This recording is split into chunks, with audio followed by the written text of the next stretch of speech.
here at Atherton West J Media. Take a trip to my side. Atherton West J Media. Good people, what going on? This your boy Atherton West J Media. We coming live from Atherton West J Media Studios, and tonight we got some oh my bad. Oh, I was just about to say, speak up forever, hold your peace. The beautiful, lovely, talented Coco.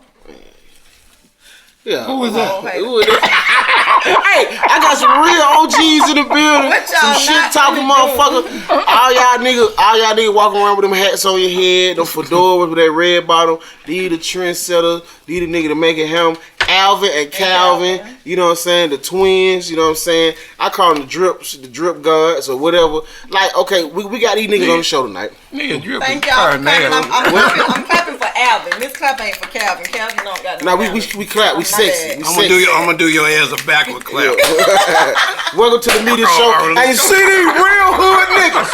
They real niggas. They say they wanted Captain D's and they wanted motherfucking Jay-Z. And you know what, Big? We live in Buckhead. We ain't got shit like this. Buckhead. In Buckhead? Yeah. Damn, y'all niggas live in Iraq now. Yeah. Property. Safer over here. Shit. Y'all really safer over here. I would motherfucking move true. that motherfucker. Man, how many times your car been broken? We live in a security bill. Okay.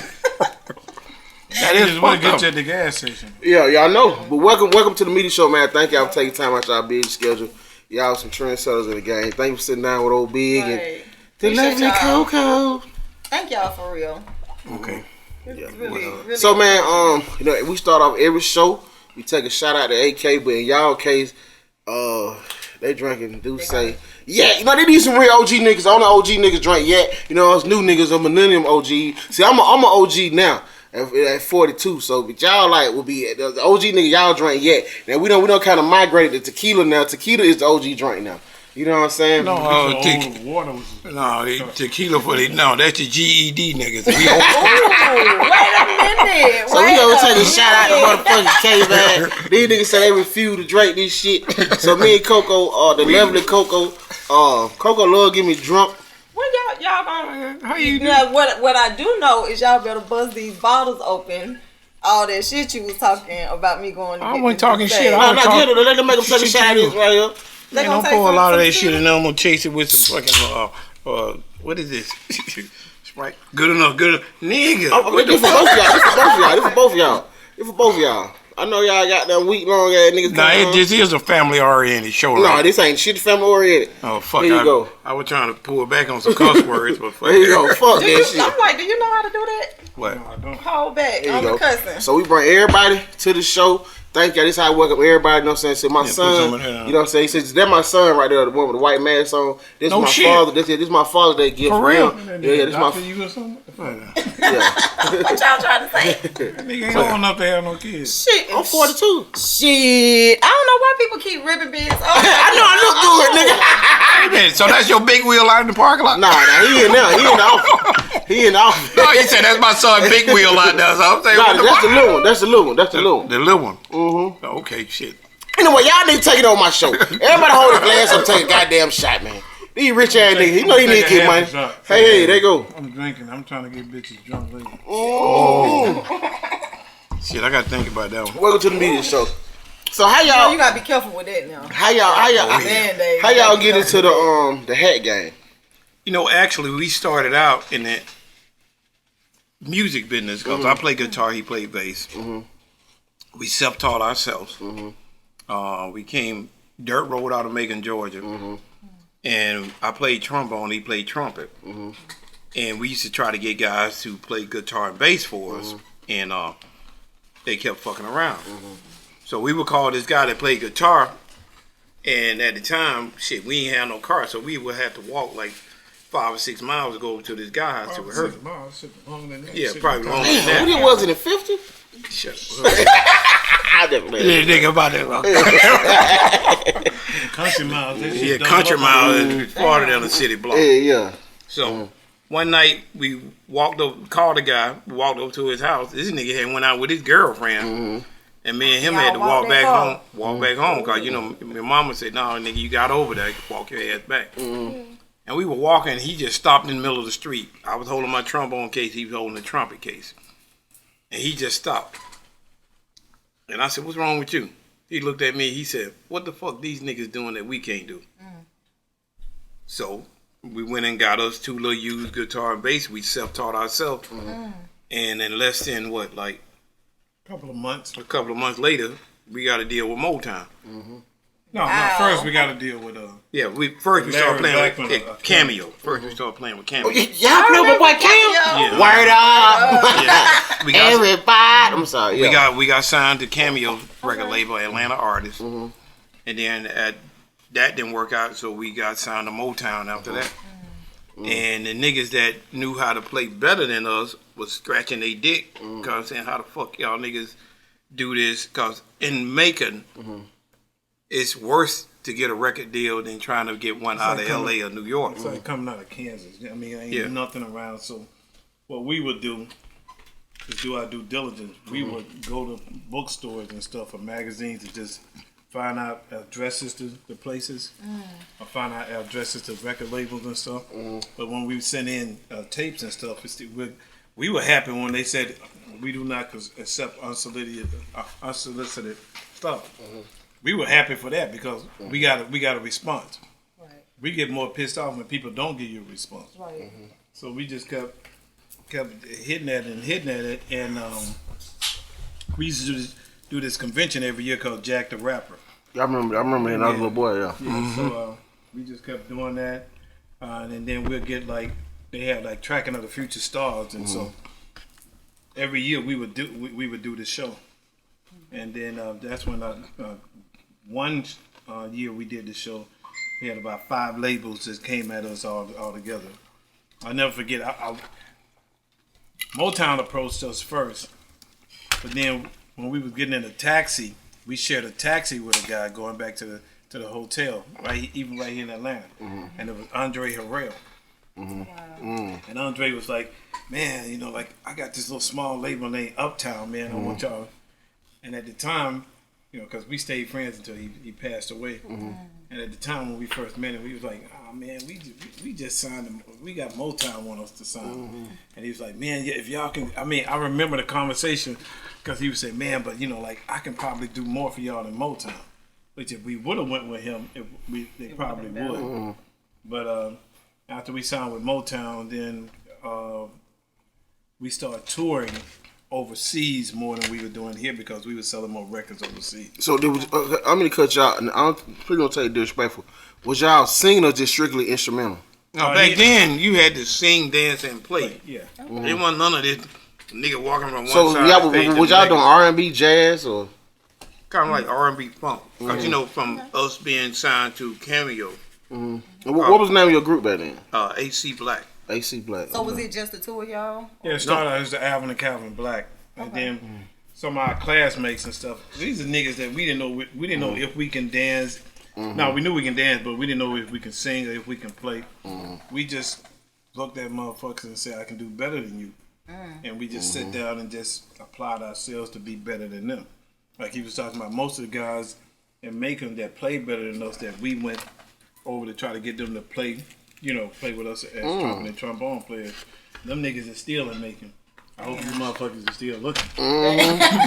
Oh wow, okay. So I pull y'all up. Y'all first CD dropped in 1989. Yep. Niggas start telling my age. I fuck your girl. I had to pull up the receipts. You know what I'm saying? Okay. Now. So boom, y'all came up in the golden era of R&B, the 90s. Right, so we all know the 60s and the 70s was like the birthplace of really R&B, but the 90s to me is the greatest decade of R&B in history. So that's when you had a lot of competition, a lot of it was like I tell you know what I'm saying, my kids and my little homeboy, like y'all listen to the same shit over and over. Like when I was coming up, we listen to we listen to funk, we listen to R&B, we listen to hip hop, we listen to rap, we listen to goddamn jazz, rock and roll. You know what I'm saying? Yeah. We had different kind of you know what I'm saying, genres and shit. You know what I mean? So let's get into that. So how I come from Macon, you know what I'm saying? Macon, Georgia, which is historic in Atlanta. I mean, in Georgia for music, because a lot of great motherfuckers came out. Who else came out there? Otis Redding. But James Brown used to. He came from Augusta. Little Richard. As far as white groups, you got the Allman Brothers. You had Southern Rock, Leonard Skinner. Leonard Skinner. One motherfucking go, yeah. Yeah, because when we was, even though when we were kids, at the time, the guy that owned Capricorn Records, his name was Phil Walden. Him and his brother named Alan Walden, they used to let me and Alvin come in and sit inside of Capricorn Studios inside the rehearsal room. And watch people like Greg Allman Brothers, Leonard Skinner, Eric Clapton, Elvin Bishop.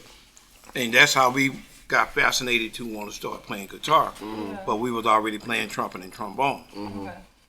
So y'all the first in y'all family like to get in this industry? Yeah. I mean, our grandmother used to play piano in church.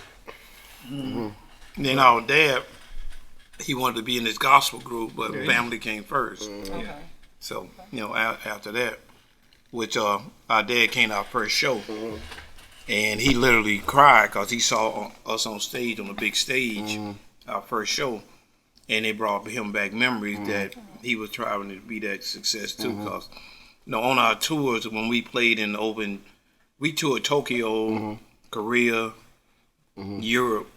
You know, so y'all were bigger in Europe than you were in America? Asian market in Europe, yeah. Why do y'all think that is? Why is it that a lot of Asian? Just like you hear a lot of American artists a lot of times when they're not as successful in the U.S., they often blow up overseas. Because it's a world out here. Because it's kind of like amazing that it's like for Japan, for an example. Nobody speaks English, right? But when you're on stage and you look out, they're singing words to all your songs that are literally on your whole CD. Disc. But over here, motherfuckers didn't even know who we were. Right.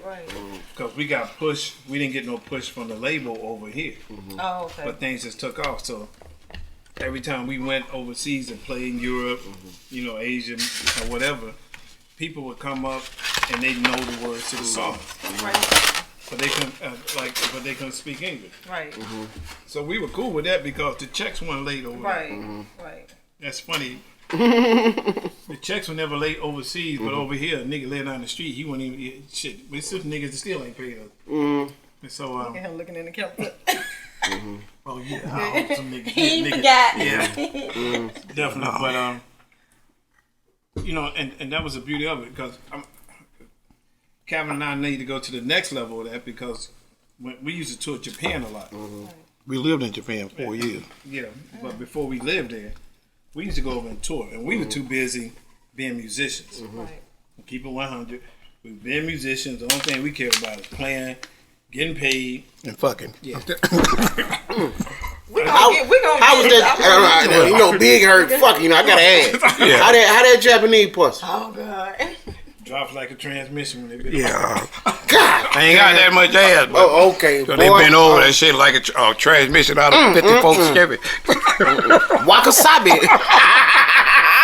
I'm getting over there. I'm gonna get over there. Yeah. I'm gonna get over there and see the Great Wall. Okay, now I heard y'all say that y'all stayed over there for 4 years. Now y'all from Macon. Yeah. Y'all, no disrespect. Y'all some country boys. Yeah. Absolutely. So now, it's a different type of diet over there.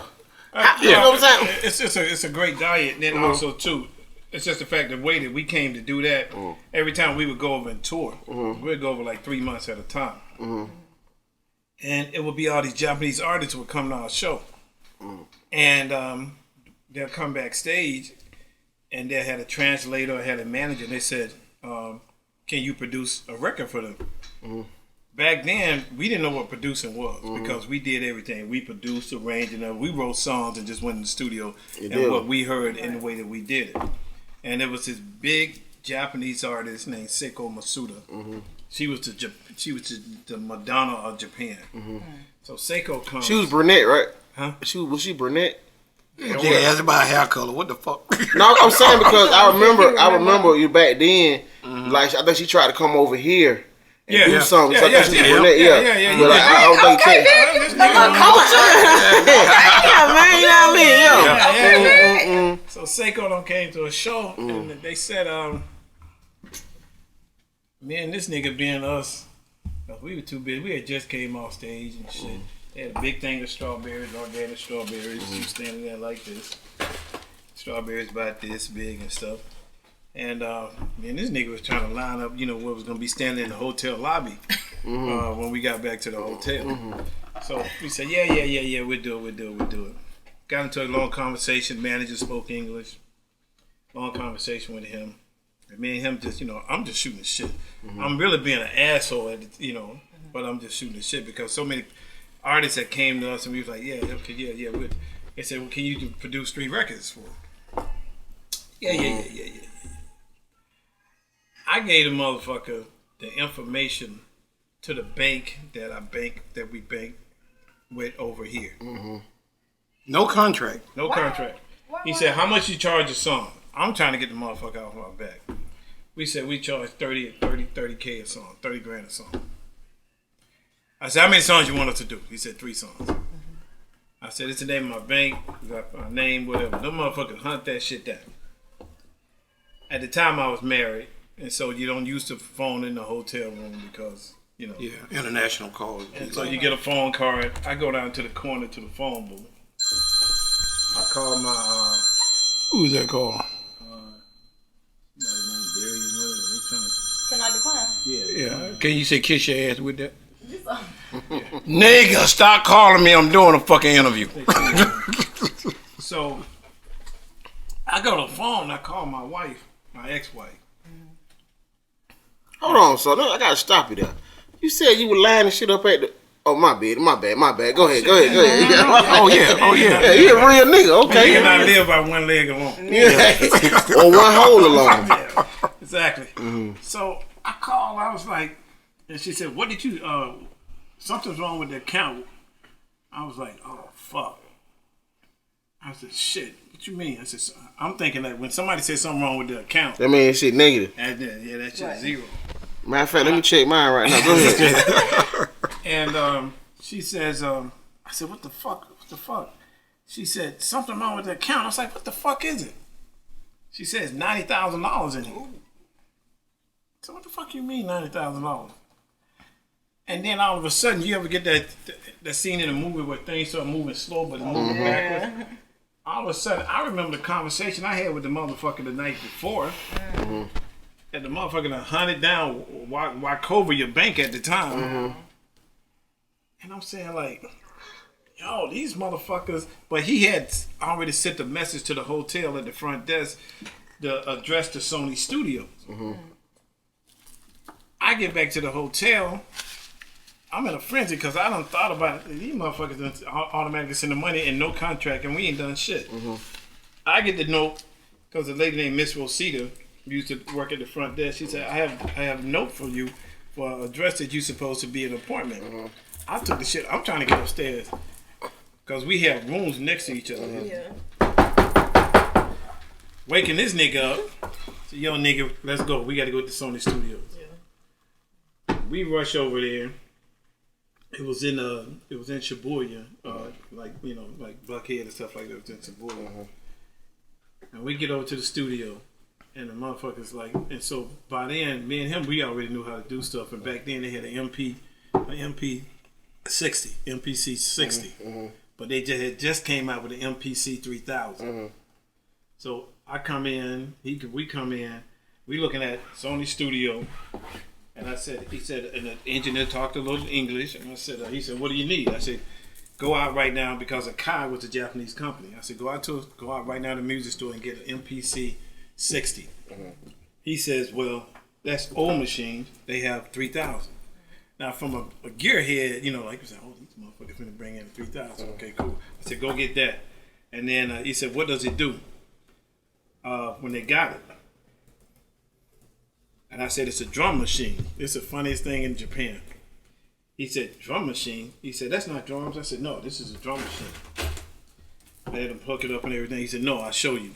he took us in the drum booth, and that was A set of drums. a Yamaha series, studio series, wood tinted set. He said, "No, these are drums. That's a toy." I was like, "Okay, nigga, whatever." Right now, from working at MP, we had to do 3 songs, and we niggas fuck that shit up. Bust out 3 songs right there, back to back. Boom, boom, boom, boom. He played guitar, I played bass. And then we can do some pads on the keys and stuff. So we just laid out like a template. They recorded it, sent it over to the writers came in, they wrote. We came in, we tightened it back up in the sense of from a producer standpoint. And in less than like 3, no more than 4 days, we had knocked out 3 songs. Well, we made 90 grand. That's what I was gonna say. In 3 days. Wow. And man, this nigga was looking like Nigga. Wow. So they had. over here. No, they asked us to stay. yeah. So what we would do, so when we got finished, Because from here, y'all were making that money across that water. no. We was on tour. We was still making that type of money on tour. We were just But y'all weren't making that money on tour in 3 days. no, not in 3 days. That was just some extra. No, we were getting pretty close good. to it. We were getting close A show. to it. Because You know, we playing places. Unexpected. We playing places like Budokan. Budokan was like how many plus?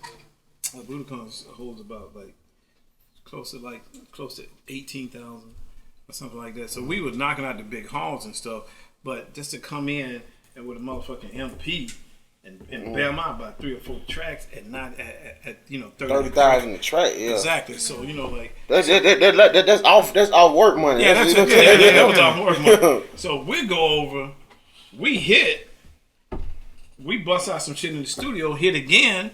We come back over here. We ride around in Benzes and shit. And all the musicians now, we have moved from Macon to Atlanta. So all these motherfucking guitar gods here, black, in the black sector, niggas that we knew played better than us and stuff. And they be like, man, y'all ain't real musicians. Man, this nigga sitting Y'all there making like, real money. yeah, exactly. He run around an old regular Cadillac from the city. I ain't knocking on whatever. It was just the point. Nah, fuck that. Them niggas fuck that. Like they hate Look at my them, fuck them niggas, man. Fuck them niggas, man. It's Shout out bad. to them fuck niggas that laughed at me like coming up. Them fuck ass niggas. Now they at the store. Wait, what's up, bitch? You got $10? Fuck no, I ain't got $10. You know, they still standing in front of the store. Yeah, them niggas still standing at the store, man. I'm gonna tell you what kind of nigga I am. When I pull up at the store, I see a nigga I know, and I know he begging. I get white on nigga. I hit him with that crumb in the front. Don't even look over there. I go to another motherfucking store. Fuck. Why? Shit, I walk past. Nah, cause you know what? I don't want to walk past that nigga. Cause guess what? Hey Nash, nigga. Yeah. You held your nuts. Yeah. Now your ass out here. What's up, boy? Buy me a beer. Nigga goddamn father shit one nigga to buy him a beer, man. Go ahead, I'm sorry. I vented. Niggas would be, when we come back over here, they'd be like, man, they see how we weren't flexing or nothing. That was just our taste in a sense, because when the money went up, your taste buds and your taste went up, right? Right. So they was like, man, man, what y'all doing now? Man, what y'all doing? And we just sit back and say nothing. We go over like until we stayed over there for like 4 years. We would go over like a month. Now you know what damage you can do in a month with motherfucking MP. And 90 like days. I said, we musicians anyway. And then we get some of the best because a lot of black musicians was over there anyway playing. Shit. So we call like. Let me tell y'all something about Japan. On one tour, we took a nigga over there that had never been on an airplane, never been out the fucking state of Georgia. First time on an airplane, because the flight 14 hours. Got over there, we did, because we toured like, 2 or 3 months at the time. We had lobby call in the lobby. So, they can get you, the road manager can check everybody in, get your luggage and shit. This nigga came downstairs. That's when we got out to it. Yeah, we was off tour, so, this nigga came downstairs. I said, yo, we finna send y'all ass back home. That nigga said, man, I ain't going back. He said, what the fuck you mean? He said, ain't shit for me in the United States. This nigga met a Japanese girl. Drop that puss on him. Drop pussy. It wasn't my pussy. This bitch brought the nigga a Ferrari. Hey, book me a flight. Hey, somebody book me a motherfucking flight. What is it, Okinawa? I heard they like fat niggas over there. I need to get over there. Like niggas. I want to. Period. Period. But the crazy part about it now, niggas is going over there clowning. But when we was going there, it was the heyday that. Black.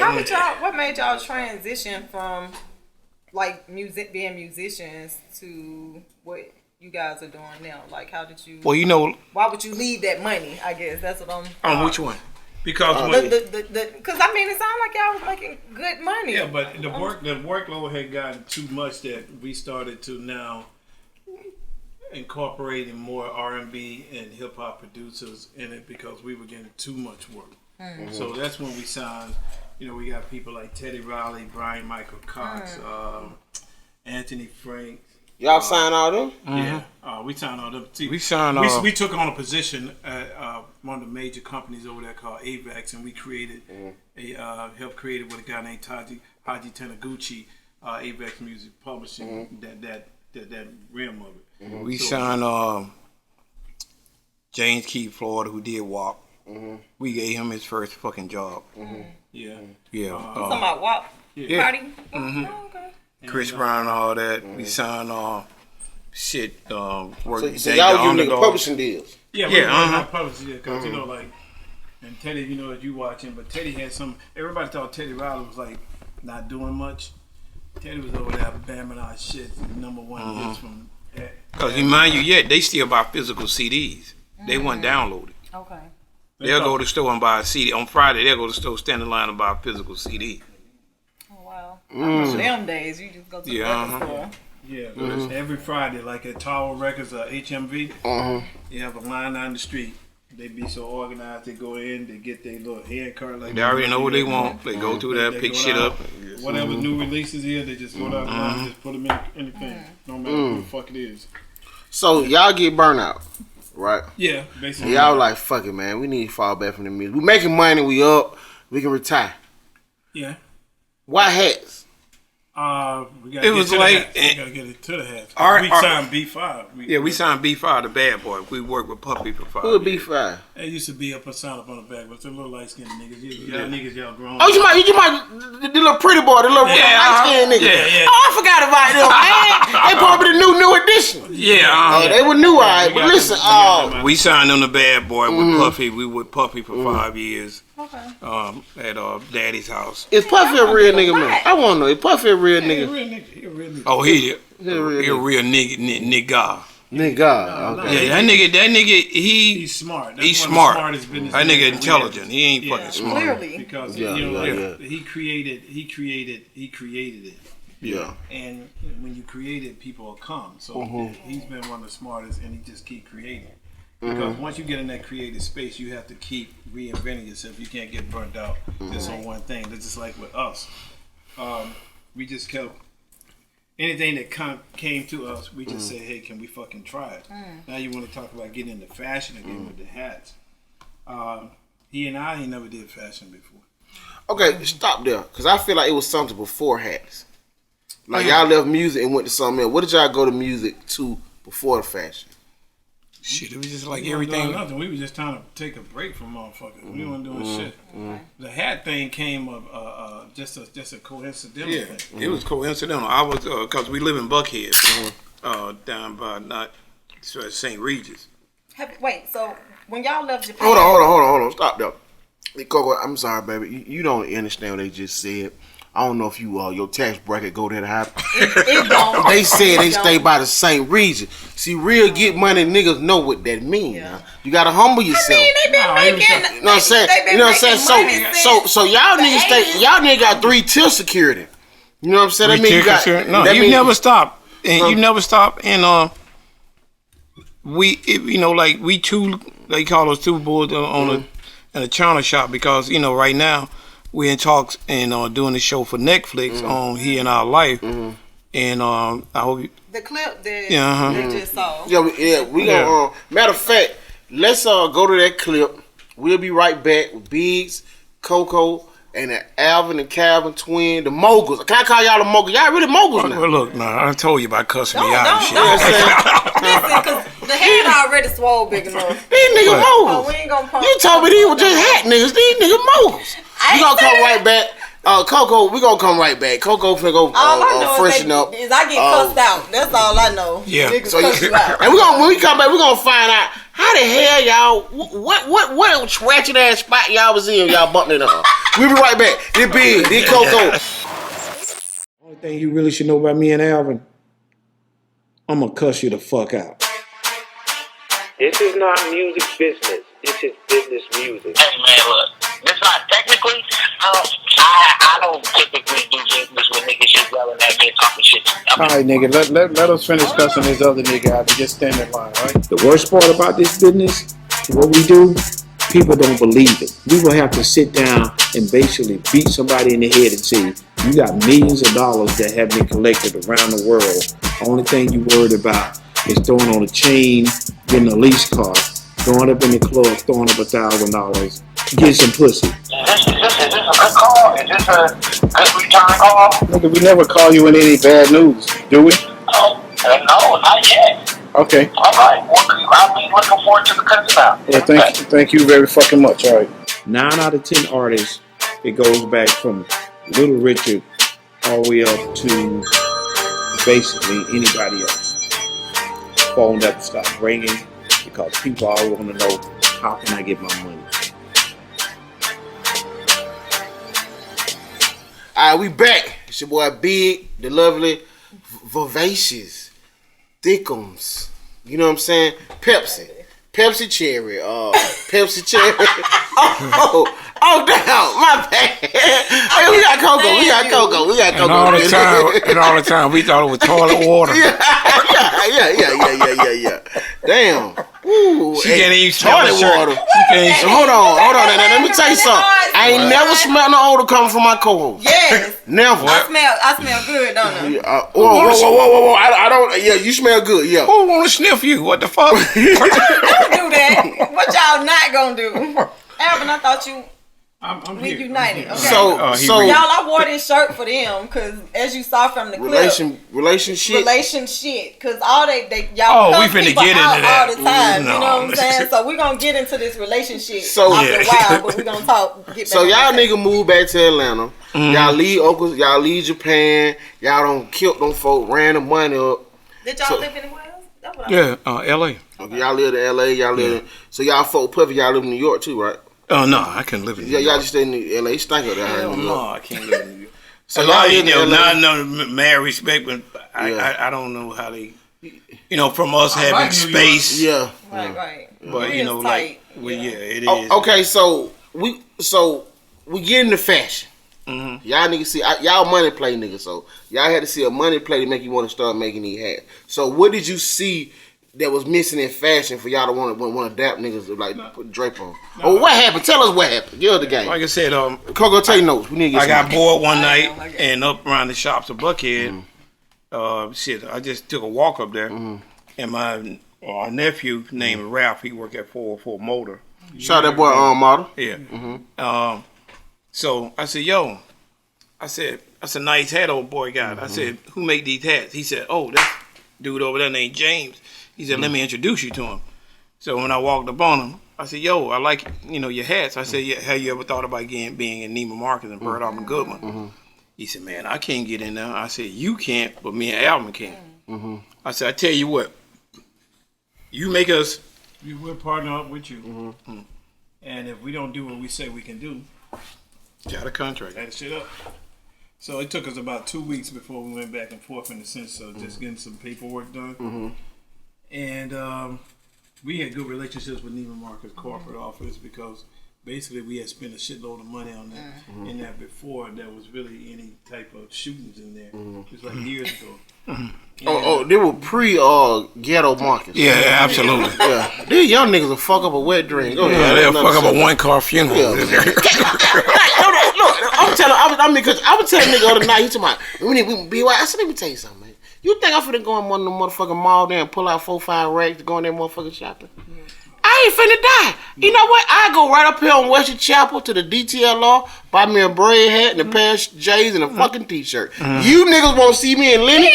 You won't see me in Your Phipps. bougie ass be talking about the thread count on your t-shirt. Hell yeah. What? Yeah, damn right. This is a 400 thread count t-shirt, gypsy cotton. He bougie too. Yeah. Okay. Listen, what I said was I wouldn't go, but I will send my lovely wife. I will FaceTime her wife. Oh, you gonna pull her right? I'm a fuck nigga. I'm a fuck nigga. I'm sorry. No, listen. She mama. Everybody love her. So, you know, anybody gonna kill mama. You know what I'm saying? She take the card. You know your girl ain't finna have no money. She gonna swipe. Yeah. Now, so y'all get the man in Neiman Marcus, right? So what was the name of the company? It was something James, right? What is it? Keith James. Okay, yeah. James with the name. He was James Keith. He was invented in the sense of naming it back was Keith James. Because he had a shop somewhere out there, right? Or he was just selling screwed out of model. He was selling out of model, right? No, he was trying to go in Adam at the time. He putting that, and He had it in Modem 404 and a couple of other little places. So when we partnered with James and we took it over to Neiman Marcus, we had some of the biggest. When we did the deal with Neiman, they asked if we want to do all the stores. They said, no, what we're going to do is we're going to gauge it. What we're going to do is just take the Southeast area and to show them, because me and Calvin had a strategy, to show them that how much of the black power dollar can amount to. We said we're going to do a trunk show, and do it just in Neiman Marcus. We had one of the and the buyers and the managers at Neiman Marcus said, "Oh, okay, we'll just, I know only 100 people show up, and you can probably sell about 20 or 30 ads." I got the footage. It's 1,000 motherfuckers showed up after me and Alvin marketing and promoted. I got the footage. About 1,000 motherfuckers showed up to buy a hat. I mean, we were so successful that we met their quota for the whole month for the men's department. And so in a couple hours. Wow. So with that, y'all got everybody one of these hats. Yeah. So with that being said, we were showing them how black designers and stuff like that can happen. Not only top of that, they're showing at the power of how me and you, when we put something on. Yeah, y'all. I need to talk to y'all. Can give me some marketing tips. You know what? The marketing tip is just the fact, just fucking go for it. Yeah. It's not like when we came up, because the world by social media is just fucking small. So it's so many different tricks, but not everybody got a hold of those new tricks. Now you just got to try to flip it and make it. And if you build something where there's a demand for it, people don't know it's a demand until they feel like it's out of reach.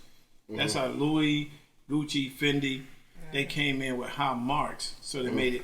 And we watched this thing a long time ago. It's how to sell to the Negro, and it's factual. There is just Google it. It is true. They got a thing back in the 50s, how they taught white salespeople. And the name of the thing is, and it's titled, How to Sell to the Negroes. Wow. And they got a whole script. They got a whole tutorial. Of how, they acted out by actors and shit. Yeah. Clearly it worked. And it still works to the day. Yeah. I mean, if you look at right now, in the sense of rejuvenizing the economy, they gave the money accessible to people, where they just poured it back into the economy and they get it back on track. We know a lot of business owners still didn't get a nickel, but you got somebody over here, they know they're going to run to the mall and just flip that money right back into the economy. Into the economy, and jump started. So there's a lot of ingenious ways in the sense of marketing and stuff like that. So when we did that, we teamed up with James, and then we just started all the celebrities and stuff that, combined that we all knew. We were just putting them in hats. A lot of people say, hey, I can get a hat, but no, we know the power of marketing, that if we put this person on a hat and they be seen, their fan base or their core base is gonna want to know what they wearing, how did they get it, and where to get it. Because Future Plaus. Yeah. Like Plaus was he was the only one y'all had for like a couple years. But the funniest thing about it is because Martha Stewart is on speed dial. And she did an ad for Easy Spirit shoes. So she texted him and said, I'm gonna wear one of the hats inside of my Easy Spirit ad. And she asked us, she said, is that okay? And we said, oh, yeah, fuck yeah. Why you asking us, is it Mother okay? saying like she cool as hell. Oh, she is. She's super cool. She's like one. You know what? She look racist, but when I see, I'm talking about Somebody look like, racist. listen, hit me out. You know what I'm saying? Y'all nigga know what I mean. Yeah. You look at some white folk, you be like, shit, they look racist as fuck. But when she open her mouth, I believe her. Like, I don't think she is racist. You know what I'm saying? Like, you know, some people tell you like, oh yeah, that's a fuck nigga. That's a racist. No, when she open her mouth, she seems bossed up, like sincere, like, you know what I'm saying? She don't have to go and chase people for nothing. She got hers even. And it's funny how we met her. We were in Miami because we did a big show in Miami in the Ball Harbor, Neiman Marcus. Me and Alvin just standing there, and people just coming up, and you know, this a white lady came up. She had a flop hat on. She's talking about, I love you guys and I love your hats. And we saying, okay, thank you. And this nigga hit me. Said, it looks like. No, I kept looking at it. I was like, hey, look for me. Me. And she said, I want a hat. I was like, okay. So we like assisting her as like sales people to the thing. She takes off the hat. I was like, in Miami, that couldn't be Martha Stewart. And all of a sudden I kept looking, I was like, oh fuck, it is. It's Martha Stewart. The whole time we standing there just talking shit. Yeah, while we making jokes, all three of us just sitting there just cracking up making jokes. Not then it wasn't the fact, it was just you kind of startled, but at the same time this is another individual. Like you said, she didn't come off as sense of being a racist person or standoffish person or whatever. So we joked around until we like, you know, we exchanged information. And we just been cool ever since, you know, because, you know, she hit us up with Texas or something. You're right.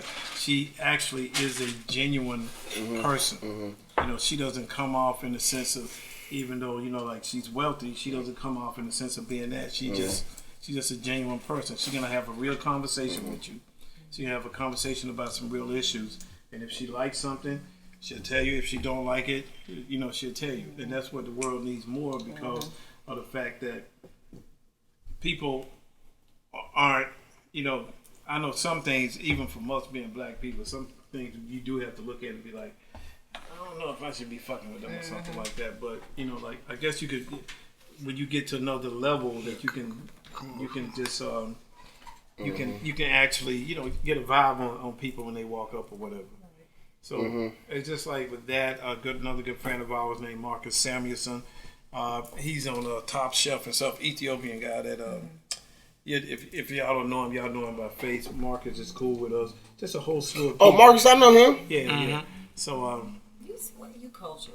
You know. Right. Yeah, shit, this nigga knew about J-pop. You know what I'm saying? Come on, man. Like, look, man, you gotta be true to this shit. You can't be fake. See what I'm saying? See, you know what I'm saying? She don't understand why the lady go crazy over me. Cause some nigga culture with money. You gotta go. You know what I'm saying? You gonna get the shit slapped out of you. I'm not polygamous. I'm polygamous. He's white. I'm a polygamist. Wait a minute. Don't dap him up. You see that? We got real niggas on the show. You know what I'm saying? I'm trying to teach my son the game. You gotta be a polygamous, man. All I'm gonna say is go back and watch. It's a media show with him and his wife on it. Go back and watch that show, okay? but it's real though. It's real though. His wife. Go back and watch that show. Yeah, What about it? Let me tell you, know how you girl do. They get on camera and put on for the camera. Put on for the camera. And do what she wanna say. You know what I'm saying? I used to tell women all the time, how can I cheat? There's no way possible. What you mean? How can you cheat? How can you cheat? Thing about it is, let me tell you something about that. It was already in the Bible before niggas knew how to read the Bible. Here we go. Exactly. Here we niggas always want to bring up. Is that true? Let me tell you something. No. All the great men in the Bible had concubines and multiple wives. Sure The did. same, I'm saying, any great man in the Bible you think of, he had more than one woman he was knocking off. David, who God said he loved, only like himself. You know what I'm saying? Go real. These the same black folks who swear the Bible's done been manipulated and switched around. We talking about the New Testament. We talking about the New Testament. It don't matter. Yes, it does. See, listen, we getting out of subject. Fact of the matter is, different strokes for different folks. Well, I'm you know what stroking saying? everything. You know what I'm saying? You know what I'm saying? It's team polygamy around here. You know what I'm saying? And I got it. You know what? I got one good story for you because it was a friend of mine. I told her about I wanted to be me personally. I want to be in a relationship like that. And she said, "Oh, you just disrespect. The only thing you just want to do is just have sex and have threesome and stuff." I said, "No, it's a little bit better than that. You got 3 professional individuals in the house. I own my shit. I don't have a mortgage. the congregation say amen. Amen. I don't have a mortgage. I don't have car notes. The only thing I got is association fee." So I said, what's more beneficiary than you knowing? Don't come to me and say, yeah, who this bitch is. But I was talking about, I call her bitch. The girl asked me, who this bitch is. I know you fucking this bitch. So I was talking to the girl. She said, oh, you just disrespect me or whatever. I said, I let her finish. I said, okay, how long I been knowing you? She said, almost 20 years. I said, you been messing with the same married nigga for 20 years that get his black ass up and go home to his wife. So you been in a poly relationship more longer than I've been wanting to be in one. And then she's going to sit there, I'm saying, well, how many times you going to skip that tape not to show you how stupid you are? And our oldest brother and our uncles were always him. And we seen how shit got kept down. And everybody don't understand. Even Warren Buffett had 2 wives. And the only reason that you can successful man can't continue to be successful. They can afford it. No, it's not. Why is it somebody always got to buy y'all? That's your problem. Well, you said afford it. Why you say afford it? Let me tell you something about this crazy nigga, right? Now I'm finna call her ass out. I'm finna call her out now, Here right? we go. She said, okay, right? All right. I'm not gonna.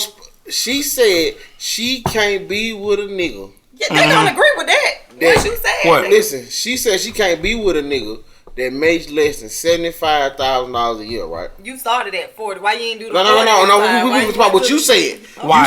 No, hold on. Let me finish the story. You said 40. She said she cannot be with a nigga that make less than $75,000 a year. It was 40. No. You said 40 is definitely out. You said 50 is pushing it, right? You said 60, he gotta have good sex. Question about Hold on, let me finish. So I'm saying, so I asked her, I said, do you make $75,000 a year? Wait a minute, Kevin Samuel. You know what I'm saying? So I'm like the standard that Atlanta's the only city. This not shout at you, sweetheart. Atlanta's the only city where you gotta have money. The wife a broke bitch. And that shit kill you. You know what I'm saying? It's the only not you. Let him talk. Not you. Let him What I'm talk. saying Let him is, talk. If your ass, It's true. I'm gonna say this. I just don't get that shit. are you a hit dog right I can now? do bad by myself. Oh. But would I go get somebody who can't? You know I'm cool with you. I know, okay, No. You Alvin. never hear a man say that. A man can say I can do great by myself Yeah. because you're less of a burden, you're less of a responsibility. And you're So I less- need to change mine. I can do great by my damn. But the thing about it is, why you putting money mark on being great? But this Money is- has nothing to do with No, love. because I ain't got no money, but I'm still. But why you putting them? Don't throw that in the universe. No, I got. Yeah. No, I have stuff, but I'm not. Now I'm she's not. bougie. She got. You see that big ass house she stay in? You can't stay there and let you make a few dollars. I seen that damn house she stay in. In that neighborhood, they have taxes on that shit. It's about $100. But why you put a money mark? Because when 2 people come together, they enhance each other's lives. That's your problem. You right. You sit down there and see. You right. If you how many siblings do you have? I have 2. Okay. No, I have 4. I got my dad had 2 younger brothers. Did your mom ever cook? Yeah, my mom cooked. Okay, sometimes your mom went in there and it was not that much in the refrigerator. But hell, we all black then, but your mama know how to take a little bit of this, a little bit of that, and a little bit of that, and come up with a dinner. Right. My mama, we had 1 pack of chicken one week. My dad had my dad had a gambling problem. He would go to the number house, and he might come back with $20. Yeah. I'm gonna go buy a pack of chicken, Mm-hmm. a bag of rice, on a big can of green beans, and we'll eat that shit 3 different ways, all motherfucking week. That's how relationships You know what supposed to I'm be. Listen. I just hate that black women are not. Black women know how hard it is for us to be black. You know what's And crazy struck- part about what? it? When they're by themselves, they understand that. When they get with a guy, they tend to get amnesia and not. Man, goddamn God! Father God in heaven. You're Going not- to this relationship, what I want to say is, it's different groups. Y'all got to separate these different groups of women because we So talking which about category do you different fall in? It's some women out here who are really chasing a bag. Like it's some women You they. not You get chasing what? the bag. I ain't To go chasing the bag. to buy a bag. No. No, I'm Chasing saying nigga with money. they chasing I money. understand Like that. they gonna do whatever. Like if they see you and you look like you got a check. He Like gonna I told let you y'all stretch out. when I met y'all, I would see. You ain't see us with no. No, I didn't. But like I say, y'all presence, how you carry yourself, I feel like I'm telling you, it used to be women there who would be looking like, who are they? What they? You see what I'm saying? The same way they would be with guys who might have on all the jewelry and all the. You know what I'm saying? So This is the worst thing about, and I'm gonna say it about a lot of black women in black culture because we were sitting on. white girls do it too. We were we sitting on Melrose outside of it used to be at Johnny Rocket with a friend of ours. We was at Shark Bar, and white dude told us, and he came up just like you. He said, "I like you guys." He said, "Y'all wealthy." I said, "Okay," and he just I spit it out. He said, "Rich is loud, wealthy is quiet." Right. And every white boy that we sit with, and I hate to split the category up, they was sitting there, had on jeans, sneakers, didn't have on nothing to identify ourselves. We got two friends that are billionaires. And we used to sit outside, they twist over at Phil's Plaza. They married. They don't want that funky. I mean, I'm just. Okay, go back to you. They like they I'm doing gonna the let him top finish the top. story, but I'm gonna add on to it. But go ahead. Bro. So all the guys came up with all the jewelry and the stuff and like whatever. And the girl was sitting there, ooh, looking past two niggas that were worth $20 billion. And one of our friends that's the billionaire, that nigga went out Chucks all the time. Ain't that you want to know shit about him? It ain't flashy or whatever.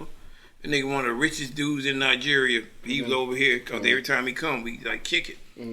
And we all sitting there like grown ass fucking men instead of trying to be like scarecrows, or whatever. But what you had to say? I'm just saying, like the value mark. This is where a lot of women they can get somebody of that caliber. Right. Like that 1% or whatever Kevin's saying. We go different into some of the things that he's saying. When a woman comes up and she's showing that, and I know you're gonna say a lot of women do that, but that's your job. When you get over 15, 16, 17, 18, self-sufficient is your job. To keep yourself up is your job. Right. It's not when you get with a man that now all of a sudden you can't get your nails done, you can't get your hair done, you can't do this. I shit agree. You can't even. But you had that shit when I met you. I agree. So when a man with money, because I told you. I hate hearing this when your birthday come up or Christmas come up now, and you get something like probably this napkin right here outside this Captain D's box. Well, I didn't know what to get you. Cause you got everything. Not the napkin. Yeah.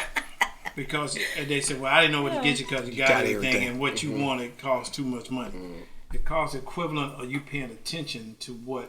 It's a thought. My needs are. It's not a thought, because men can flip that back to women. When you come to your birthday, hey, I got you this card I wrote in crayon. Cuss the fuck out. Yeah. Exactly. I'm gonna say this. I bought my wife, me and little Frankie bought my wife a pair of motherfucking She had been wanting a new pocketbook. I was like, you gotta know, you got fucking 3-4 trash bags full of fucking pocketbooks.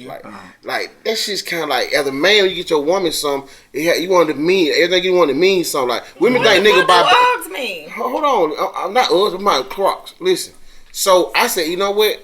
I like Crocs. You know what I'm saying? Like they comfortable and like they kind of fashionable. I said, you know what? I'm gonna get her a Karen gift. Get her some fashionable Crocs. So I bought her like the rainbow one.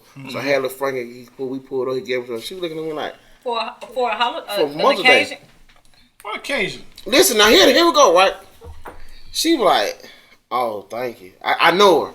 So I got pissed off, and I said, so I was like, So you didn't enjoy your Mother's Day gift. She's like, no, I just thought you were gonna come a little harder. Yeah, you could cross as a regular just. I said, you gotta think. I said, you looked over the fact that don't do that. I put thought into this gift. Mm-hmm. You see what I'm saying? They put thought in giving you a card. Yeah, you know what I'm saying. So what you get for Father's Day? Man, can I fit in my story? I'm gonna show them. I don't want to get off the polygamy thing. No, so listen.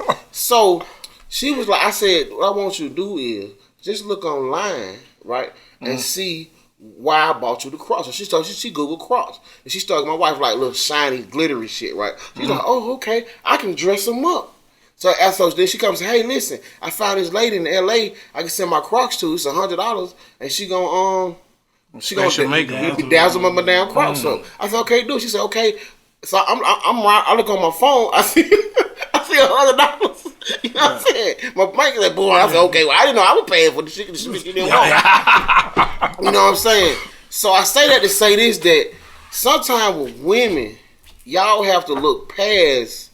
They don't look at building with nothing with nobody. Now she loved the Crocs. She got about that first show now. You know what I'm saying? She was like, that need more comfortable shoes. I said, you know what I'm saying? I said, see, it's not all about. I said, you want something, you can go to your homegirl and show, hey, look, my man got some shiny glittery shit. You know what I'm saying? The most glittery shit, the most women got to look at it in the sense, this is what women do. They feel like they're getting played because, real talk, a nigga can buy a purse or whatever, buy you a meal. When that man invests in you, right? When he invests in the sense of showing you how to multiply, how to fish yourself, right? And so it's been some girls in the past. I said I would invest in your life, but I'm not going to invest in your lifestyle, right? So, but they don't understand that. They think they're getting the trinkets and stuff like that. They make news. I tell girls all the time. I said I'm gonna give you. I think I would prefer that. No, I tell girls all the time. In my life. I said, I'm going to give you two choices. Those two choices is, I can fuck or fuck with you. Now, you choose. Damn, I say that too. Yep. Like, now, fucking with you, I'm going to bring your whole way of living up. I'm going to change your life. Yeah, You know what I'm saying? Yeah, and change your life is, I like to teach people how to hunt. Yeah, I like the alley-oop. Yeah. Like, we might be fucking around. I might just see how you react. Some motherfuckers will take that motherfucker on a fast break and dump that bitch. Some hoes be looking like, why the fuck he alley-ooping me for? Like, you know what I'm saying? I gotta hate in the sense that, let me tell you something. So I was gonna say, how has dating been for y'all? Terrible.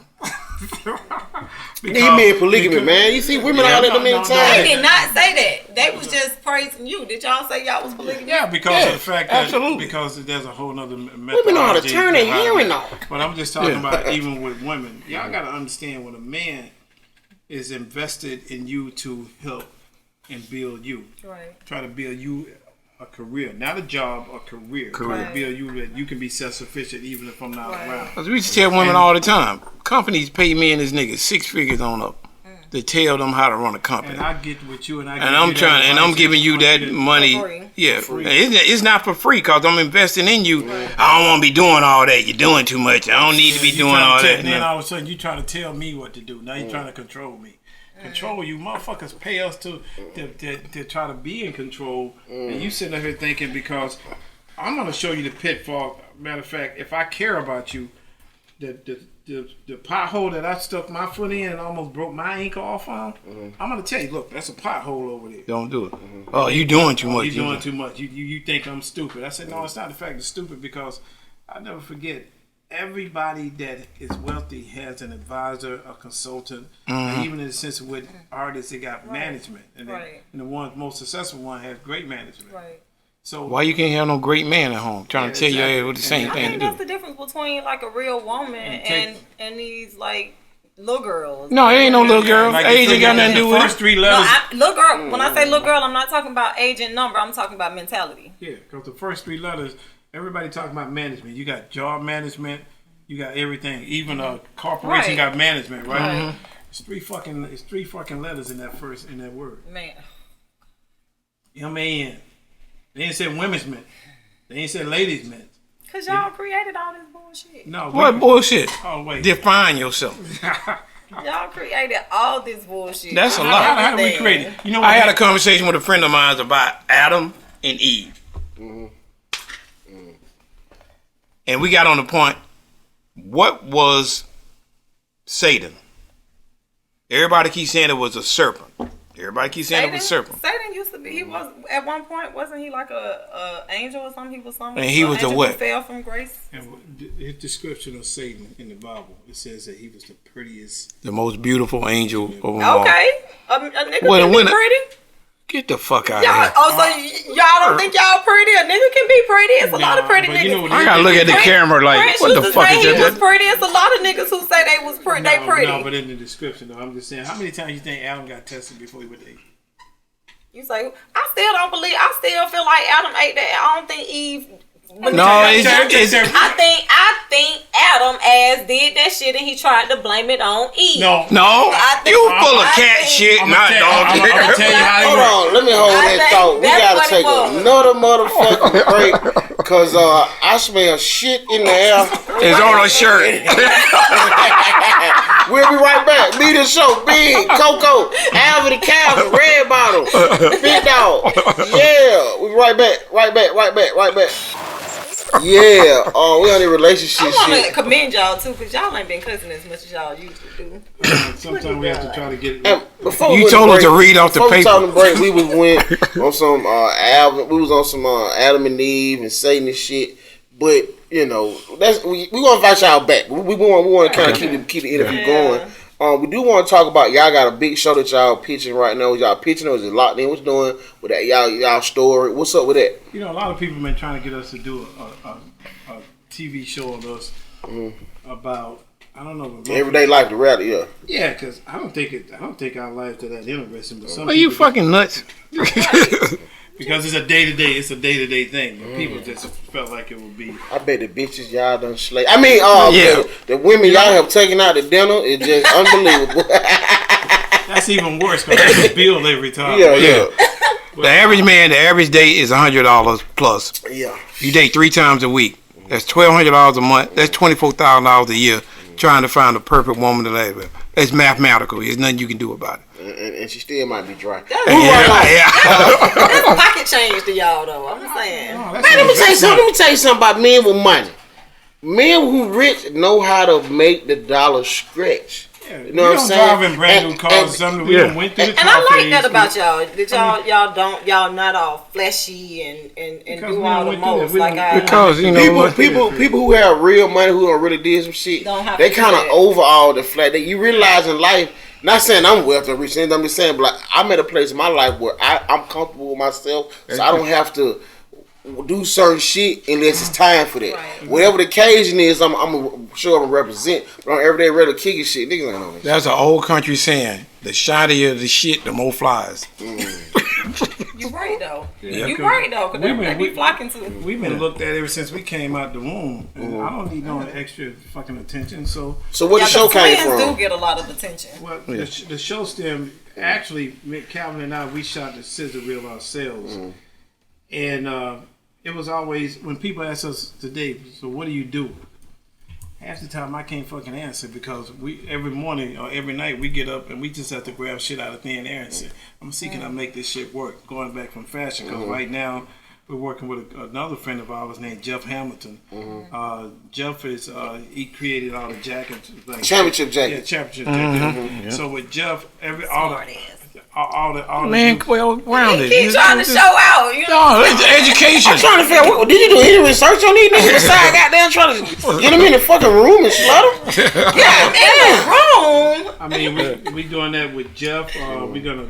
He has a new line. I mean, he got some nice shit. Yeah, jacket fire. Yeah, They lay out my price range, but they fight over. His new line is to drop below in the sense of price wise, but this nigga got some bad shit. Yeah. And then we getting ready to work with a company. We've been going back and forth out of London.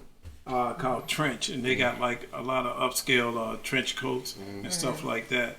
Well, So y'all gonna bring the trench back? yeah, Yeah. The leather trench? no.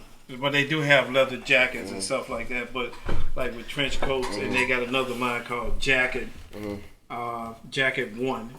And it's the most craziest thing about it is, like you said, we only been in the quote unquote fashion game about 2.5 years. Yeah. Now everybody coming to us asking us how can we, and you know, with Jeff Hamilton, he started Men Guest line for guests, and you know, him being to make the NBA championship jackets, and a whole lot of other stuff, and everybody from Kobe Bryant to fucking every rapper from Allen Iverson, you know, all the nostalgia, and especially now the rappers, you know. All of them like want to wear his stuff. Yeah. And like, he got a new line called Hammy that's coming out. Like I said, we was out in LA and we was going over some of the designs and stuff, and it was like he got some real nice shit, but it's not at that price point as the Jeff Hamilton line. It's like it's affordable, but you know, like when it hits the market, this shit gonna be hot. And then also too with Trench.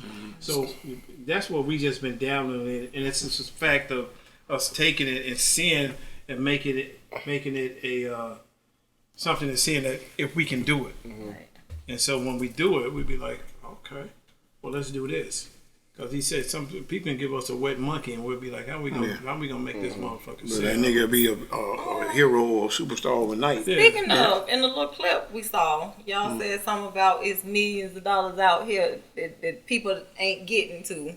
Which is true. Help me. I'm trying. I want to. No, we was talking about it music wise and music? stuff like, because you know, like a So lot ain't no of hope for a me. lot of publishing, a lot of artists are not collecting in that over in different regions of the world, and they got different affiliates that collect for them. But what they do is, if they can't contact the artist, and sometimes they won't even try to. They hold it for like 10 years. After 10 years, they say it goes in the black hole. You know what the black hole is. If it goes into that, you ain't never gonna get it. So we have to go in and look at different regions and say, yo, you got X, Y money over here in Asia, you got X, Y money over here in the Netherlands, even just territorial, not just whole of Asia, but whole of the UK, what Europe, period.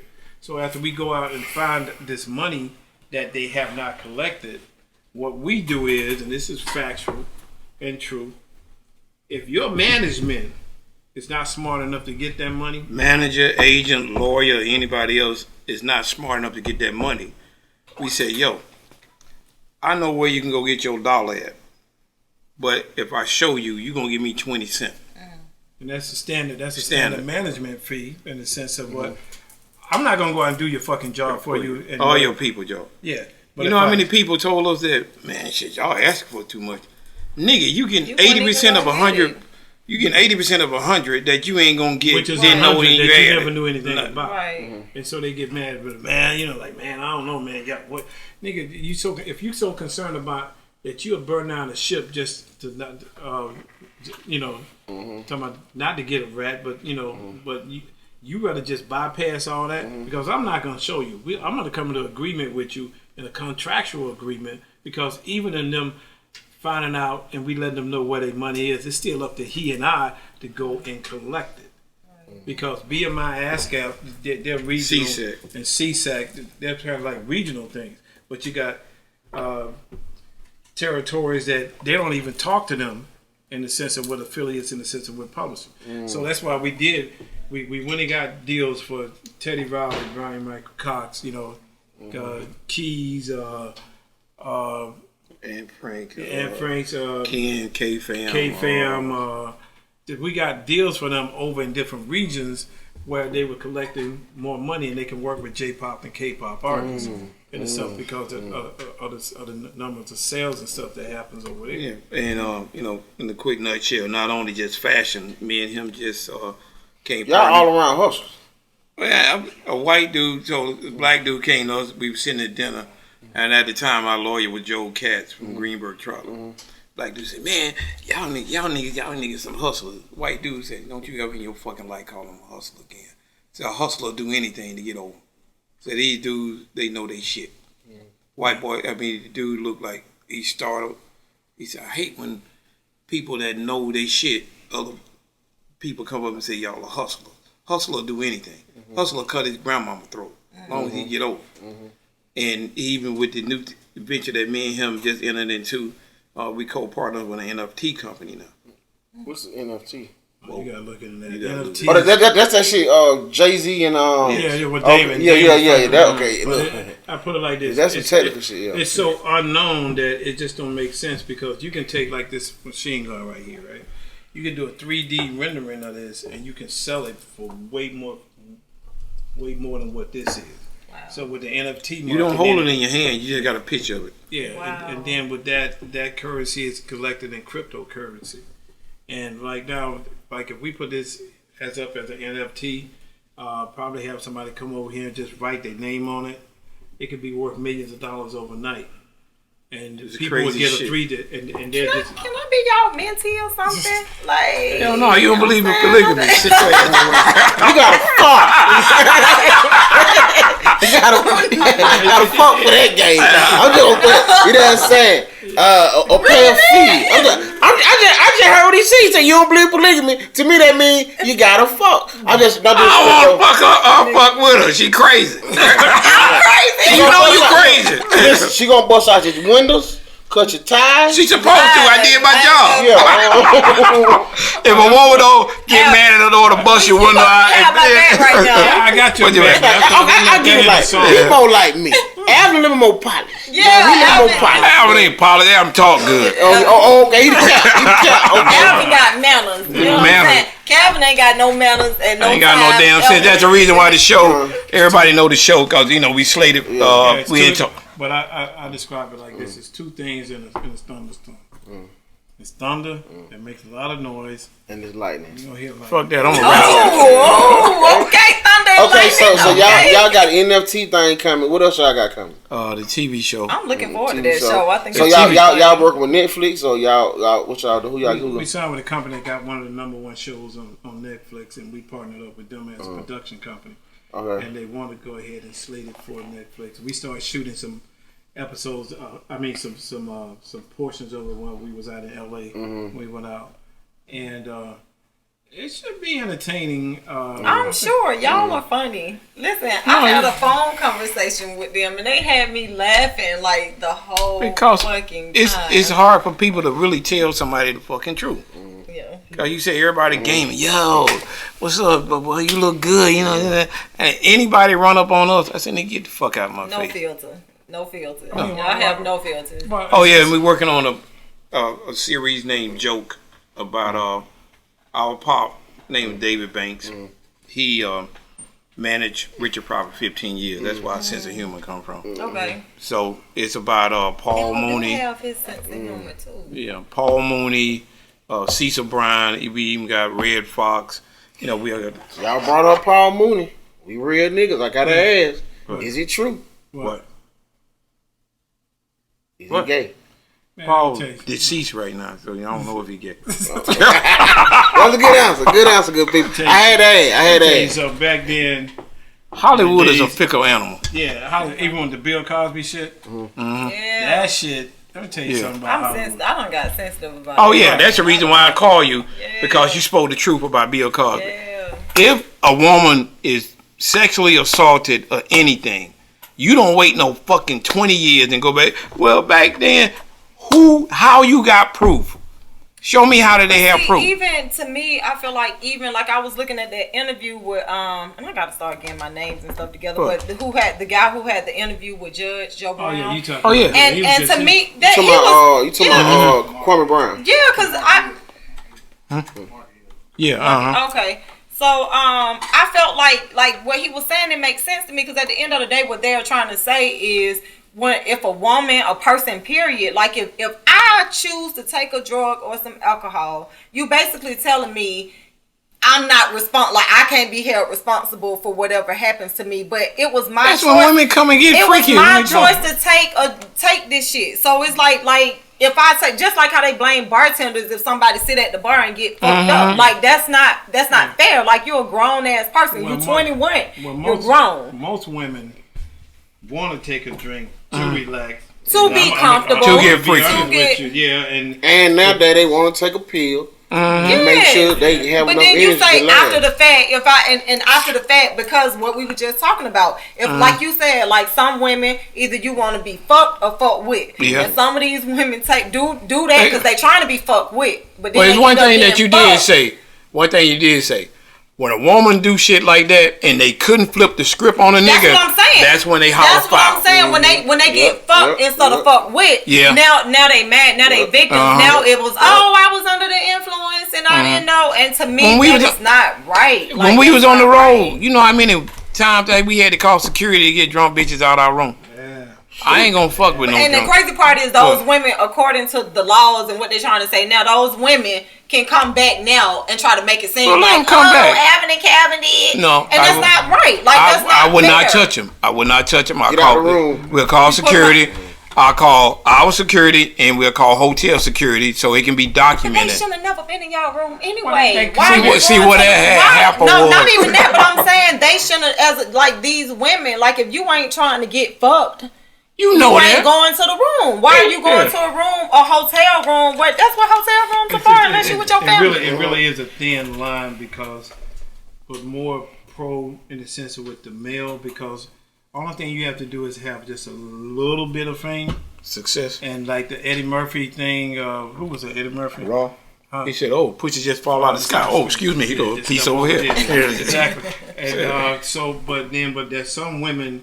I don't know what's going on there, but I can't. It's kind of like it's a thin line because there are some niggas that are dumb. Yeah, it is. And they will try to take stuff even if they do have some clout. Right. So you never know unless it's happening right there and you're looking at it in your face. Yeah, real time.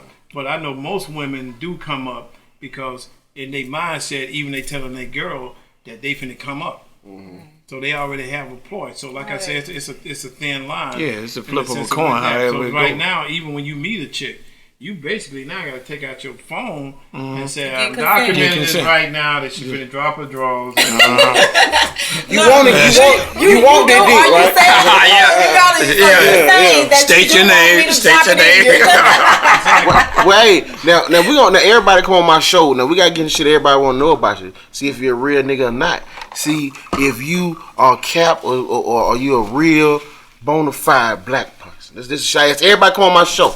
This is a question I ask. Nobody come on the show don't get asked these questions. Now, first question is fried chicken or baked chicken? Popeyes, nigga. He fried. You concur? Yeah. Okay.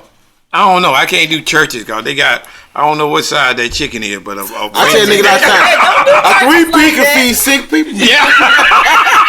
What y'all not finna do is talk about church. I fuck with church. White meat only though. I like the last thing that people like on church's menu. What? Chicken livers and mashed potatoes. Oh hell yeah, why I fuck with these niggas? These real niggas. I fuck with liver and mashed potatoes and gravy. Yeah. And my grandma raised me on that. Shout out recipe grandma. That collard greens and cabbage. Need one to give you gas. You got a girl coming over, you be done ate some cabbage and you got gas all night. You ain't getting no ass. Hey man, hey look what I go in there take a good shower after I clean that ass. What? So boy, I love this. So y'all say neither one. You too, Alvin? I don't need everybody collard greens. But you eat collard green up. We grew up in the country. Yeah. And when I left the country, when we had our first tour, because our first tour was with Parliament Funkadelics. Mm-hmm. We was in high school. Our first tour with Parliament Funkadelics. Mm-hmm.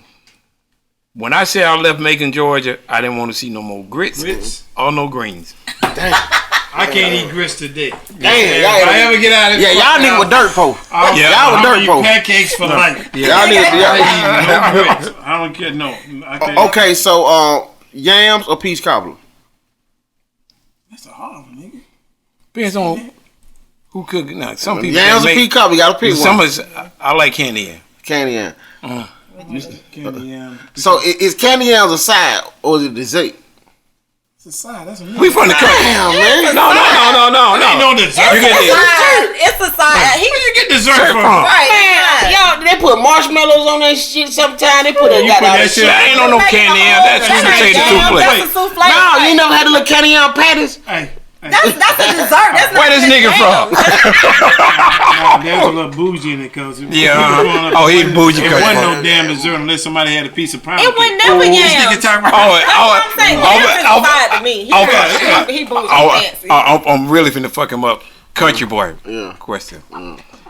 Did you mow the front yard or you swept it with a broom? Ooh, well, you know what I'm saying. I'm really from Atlanta, but I did stay in the country. My dad did have some land in the country, so we did move down there. You sweet Y'all ain't had no grass? And we Somehow. did have to sweep the front yard. Sweep the front yard. Y'all didn't It have was grass. dirt. It was dirt. How you sweeping dirt? On the dirt road. Sweep the front, yep. Sweep the front Is it yard. concrete under the dirt? On the It dirt wasn't no road. concrete. No, it's So not the right, whole it's entire yard. He's just talking about the area around the house. Yeah, around the doorstep. Okay, Why you sweeping now Sweep dirt. since y'all been here in Atlanta, what's the best when y'all want some soul food? Where y'all going? Whoa. Who got the Big best? Daddy's got the best soap. Big Daddy. Old Nat? Yeah. Okay, y'all fuck with Big Daddy. Then you gotta ask them which country. You can't even ask them which side of town when you ask them about. Okay. Now, since y'all musicians, right? I'm gonna remix. I'm not gonna ask y'all about the rap shit. I'm gonna ask y'all about some good music back in the day. You know what I'm saying? Marvin Gaye or Teddy P? Man, this nigga got the hardest questions. Yeah. Shit. Teddy Pendergrass was a good friend of ours. Shit, but Marvin got like that shit. Damn, nigga. I gotta say, from a musician side, it's even though Teddy Pendergrass played drums, but Marvin was a composer. Yeah. And Actually, we a friend of ours was with Marvin when he wrote What's Going On? What's Going On. Yeah. And I got another doozy. Parliament or, you know what I'm finna say, Mr. Word Up. Damn, we worked with both of them. Right. Yeah. Who? Damn. Mr. Word Up, Word Up. You got Cameo. Parliament or Cameo. Damn, them two. See, what you're talking about in era, they didn't compete with each other because when you listen But I to know y'all work with both of them. So I'm trying to see, like, where your heart at. Yeah, both of them gave us our opportunity and our breaks. But our most Who music moves you the most? as far as arrangement, Parliament Funkadelic. Cause you listen to their shit now, The shit their they put arrangement. together be like, what Yeah. sounds. I be like, how they even hear that? You know what I'm saying? Larry was coming with that. Larry was coming with Yeah, that. because you know, I before listen to then, Cam- you know, for then songs like 2, 3, maybe 4 track. They come out with a 9. You know, I used to try to do music when I was young. So I mean, some of the problematic songs was like they gonna tell you, Coco, that ain't no cap. Some of them was 8, 9, 10, 11, 12 different sounds. You know what I'm saying? And then the motherfucker played this shit for 9 minutes. You know what I'm saying? So like Back to do then- that, you know what I'm saying? Oh, yeah. Like back then was like it wasn't no digital shit. Niggas had to actually play the that fucking shit. sound. Every time you So that shit was record, crazy, yo. a motherfucker fuck up, you got to start all. All over Actually, again. bring that back. Our first album on the Motown, we got signed for a single deal. They flew us out to Reno, Nevada. As soon as we got off the plane, we went straight in the studio. We was only supposed to do one song, and that one song, me and him plugged up. We had rehearsed at the time our unit. Said nobody fucked up. We recorded a whole album in one night. The people flew down from LA to Reno, and at the time, the guy that played on a New Edition story, his name is Bill Durham, but He played the manager, white manager.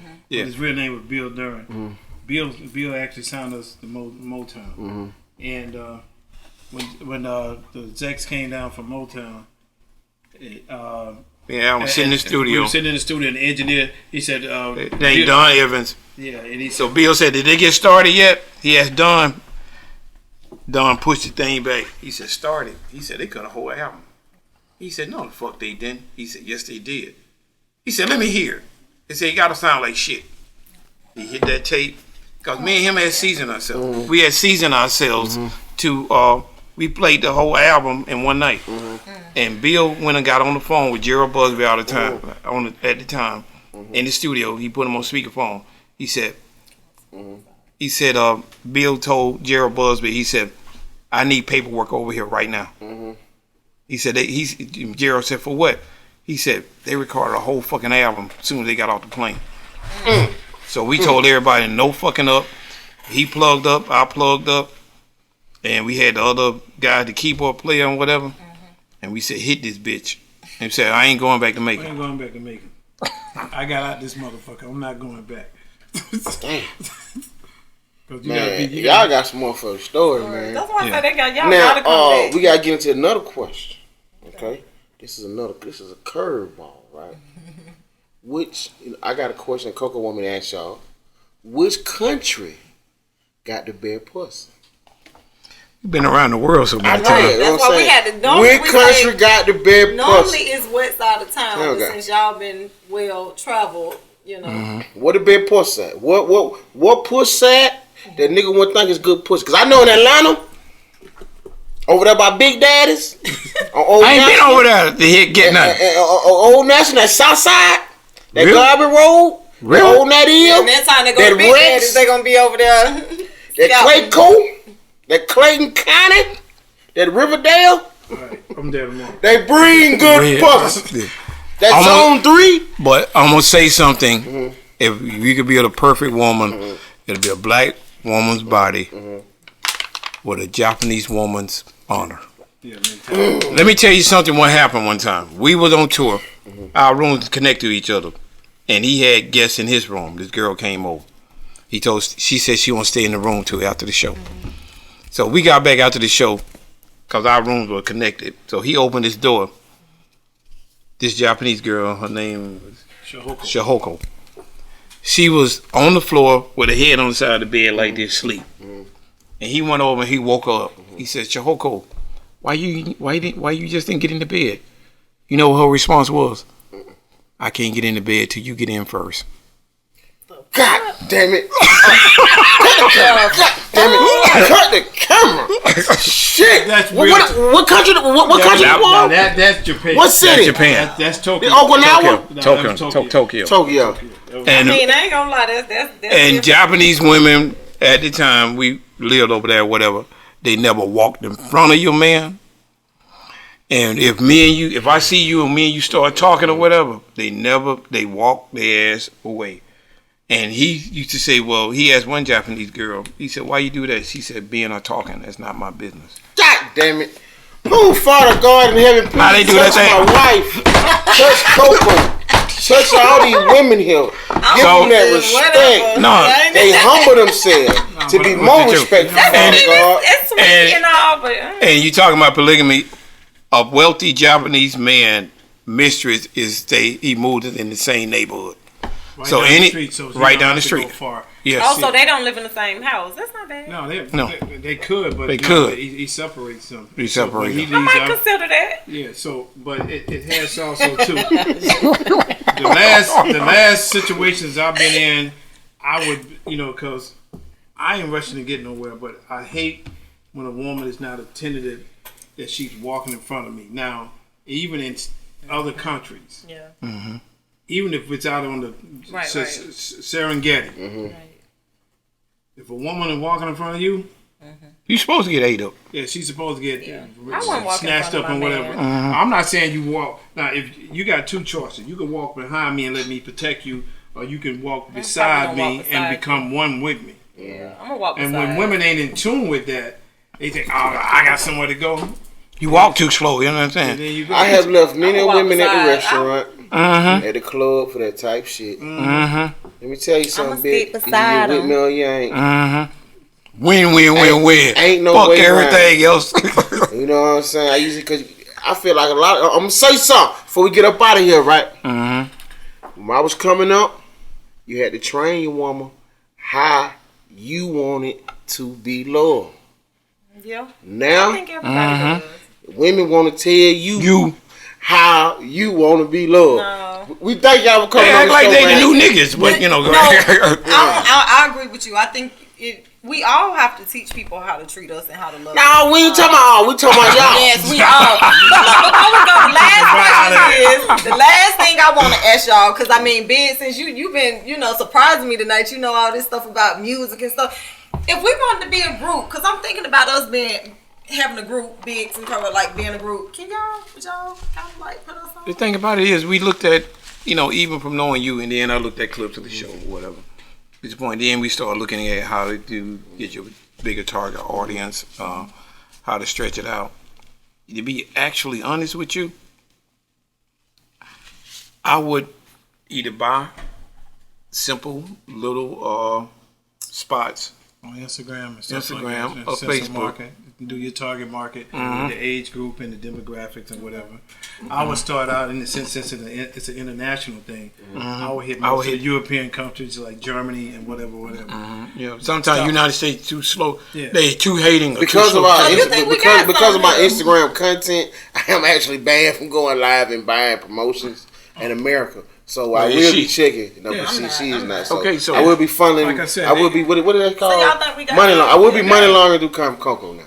Yeah. I mean, like even for us, like when we were signing Motown, we were selling. And I appreciate y'all for actually taking a look at our things and saying like you see that it's something there. I mean, you don't have to do that, so I appreciate that. You know what I'm saying? So that's what companies pay us. We see something, and naturally, I was just fucking with you about this. I'm gonna fuck with you, whatever. But no, we see something there. It's a fresh face, fresh everything. I'll take my best clips and send it out to like Revolt. I'll send it out to even the smallest, even the MTV or whatever. They looking for black content. And I shoot a little 60-second clip. And even around the world, you can be a hit in Germany. You can be a hit in Denmark or whatever. That money spent just the damn same.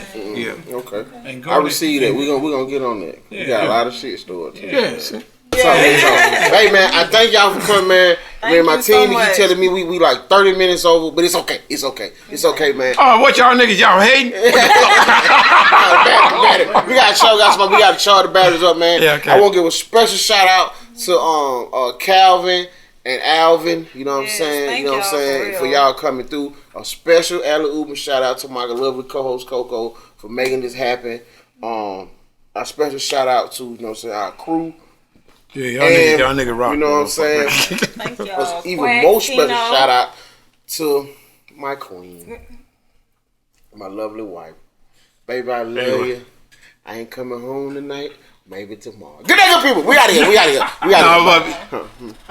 When the show comes on Netflix, we'll be the first one to come back. Yeah. Please come back. Yes, please come back. And y'all be looking out for that show because that show gonna be hot. I'm telling you. We're gonna take some of this footage and incorporate it. Yeah, of course. We'll send it to you. Know what you need. We'll send it to you, man. Thank y'all so much, man. I ain't gonna lie, I'm hungry. I get a little angry. So I need to go eat some of the cold fish Cocoa Pop. But listen, we appreciate it. We'll be back next week. We'll be back. We got Intellectual Judy, Big Booty Judy, the real Big Booty Judy. She gonna be here. We'll see y'all. We out. Which Big Booty Judy? It ain't a game with us. Take a trip to my side.